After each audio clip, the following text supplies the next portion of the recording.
И вечером, и рано утром туда пробирались. Вот, и пробрались, и все у нас получилось.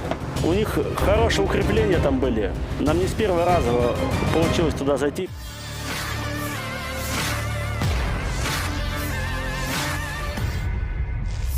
Komandan Kompi Penyerangan Rusia, Letnan Senior Solomatin, dengan tanda panggilan Sanch, berbicara tentang keberhasilan unitnya. Menurutnya tidak mudah untuk menyelesaikan misi tempur, lantaran tentara Ukraina terus-menerus menembak dari artileri dan menggunakan drone FPV.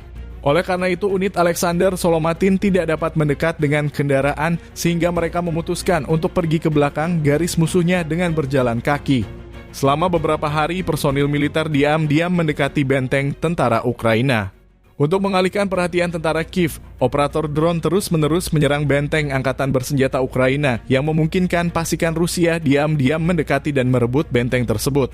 Perwira tersebut mengklaim membuat musuhnya terkejut dan beberapa tentara angkatan bersenjata Украина akhirnya menyerah. Техника не могла до нас добраться, так как очень сильно воздействовала и FPV, и артиллерия, и нам пришлось скрытно туда пробираться. Мы и вечером, и рано утром туда пробирались. Вот, по чуть-чуть, участок за участком, маленькими отрезочками мы туда все-таки дошли и пробрались, и все у нас получилось. У них хорошие укрепления там были. Нам не с первого раза получилось туда зайти и попасть.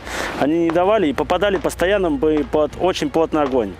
И вот путем обмана, путем нехитрых манипуляций мы обошли его, зашли к нему в тыл. И в итоге получилось взять эту лесополку.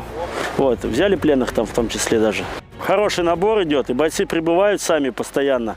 И даже есть случаи, когда мобилизованные подписывают контракты. Вот, они получают социальные льготы, выплаты от президента, выплаты от губернатора. Там, у них всяких очень много поощрений. Зарплата их довольно высокая становится, на высоком уровне. Государство их полностью обеспечит. И я вот разговаривая с ними, они говорят, что мы под надежной защитой. Download Tribun X sekarang. Menghadirkan lokal menjadi Indonesia.